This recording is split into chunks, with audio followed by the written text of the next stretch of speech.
Bonsoir à tout le monde. Dans mon cœur et dans la joie aussi, je vais vous expliquer une petite expérience il y a 3-4 jours. Moi, vous savez, ça fait 4 ans que je suis baptisé et en vrai, Dieu m'a jamais délaissé. Et puis, vous savez, je vous avais déjà expliqué, j'avais perdu ma soeur dans un accident de voiture et la voiture avait pris feu. Puis, c'était un petit peu compliqué, elle avait des enfants. Et puis, j'ai un neveu, il a 19 ans et quand ma soeur est décédée, il avait 15 ans. Et puis, quand elle est décédée, moi, je suis parti bien sûr de mon côté et son père, il ne l'a pas voulu. Donc, ce petit s'est retrouvé tout seul. Donc, il a un petit peu évolué dans la haine. Et l'enfant, là, pendant 3 ans, je ne l'ai pas revu.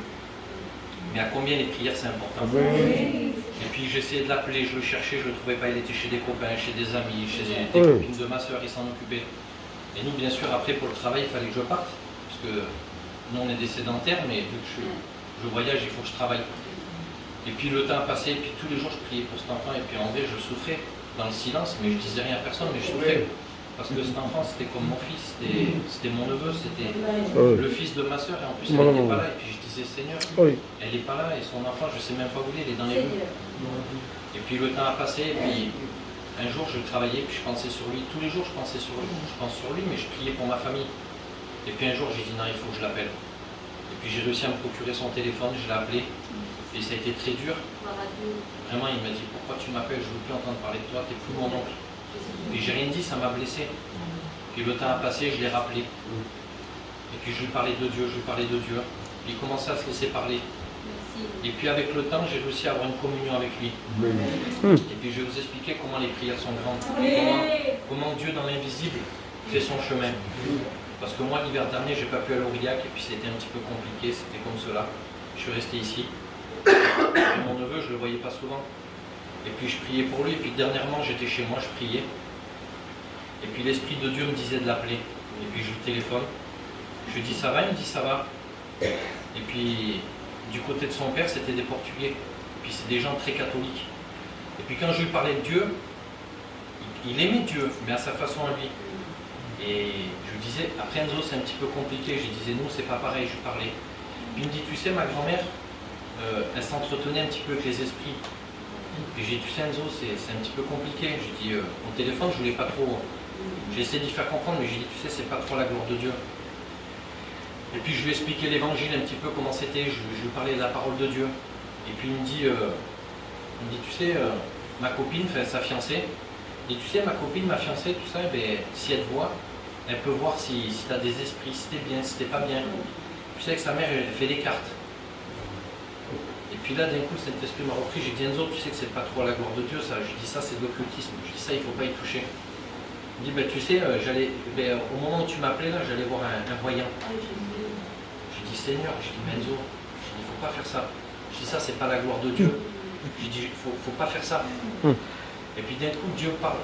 J'ai dit, écoute, Enzo, j'ai dit, ça va être simple. Il y a un frère qui est à Aurillac qui dit, il devait rester 3 jours. Je lui ai dit, je te donne son numéro, tu l'appelles. Alors mon neveu, il appelle le frère en question, puis il lui a parlé, le frère. Et je rappelle le frère Eddy, il me dit, ben vraiment, tu lui as sauvé la peau. Et mon neveu, il n'a pas osé me le dire au téléphone. Il m'a dit, ben en fait, il devait commander des bougies avec sa fiancée, il devait faire des choses un petit peu obscures. Et il y avait une cousine à lui qui a dit qu'il avait une malédiction. Donc, il s'est un petit peu angoissé, l'enfant. Et à la place de venir vers Dieu, vu qu'il ne connaissait pas, il connaissait à sa façon, il a voulu prendre des bougies, faire des choses qui n'allaient pas. Mais manque de bol, c'est qu'il avait un oncle qui était chrétien qui a persévéré pour lui. Alors le plan a échoué. Alors le frère il me dit, demain je vais le voir à 7h. Et il me dit, je te dis la suite. Alors pendant 2 jours avec ma compagne, on a jeûné, on a prié. Alors le frère il a été là-bas vers mon neveu. Et puis avec le respect que je vous dois, sa fiancée elle est venue. Elle a été prise par des esprits. Donc le frère a prié, c'était pas méchant, mais il a prié. Et puis, il lui a dit, je m'en vais. Quand il est parti à ce jeune futur foyer, il a dit, je m'en vais. Bon, il y avait encore un petit peu de travail à faire, mais regardez comment Dieu est grand. En partant, il lui a dit, je m'en vais. Mais même quand je ne suis pas là, Dieu œuvre dans le secret. Et puis le frère, il est parti. Et puis moi, le frère, il m'avait tout expliqué. J'ai appelé mon neveu. J'ai dit, alors Enzo, il m'a dit, excuse-moi, c'est vrai, tu avais raison. Il m'a dit, j'étais complètement à côté de la plaque. Il a dit, on ne savait même pas ce que c'était. Il a dit, on faisait n'importe quoi. Il m'a dit, merci, merci. J'ai dit, c'est pas moi qu'il faut dire merci. J'ai dit, c'est à Dieu. Amen. Et puis, il m'a dit vraiment, il m'a dit, j'ai rencontré la parole de Dieu, il m'a dit, moi je ne pensais pas que c'était comme ça. Il a dit, moi mon père il ne m'a pas expliqué comme ça. J'ai dit, regarde Enzo, tu vois, je t'ai dit, c'est pour ça qu'il faut faire très attention. J'ai dit, l'ennemi il est là pour te mettre des barrières. Il m'a dit, oui c'est vrai, mais il revient demain, je pense que ça va aller. Et puis j'ai raccroché, j'ai rappelé le frère. Il m'a dit, Nicolas, vraiment Dieu a béni. Il m'a dit, elle s'est mise à pleurer, elle a accepté Dieu dans son cœur. Il m'a dit, mais je pense qu'il y a un petit peu de travail, je reviens demain. Et puis le lendemain, il est revenu à 6 h. Il a été prié. Et puis il aura vraiment parlé de Dieu. Il les a vraiment encouragés. Puis il m'a retéléphoné 1 heure après.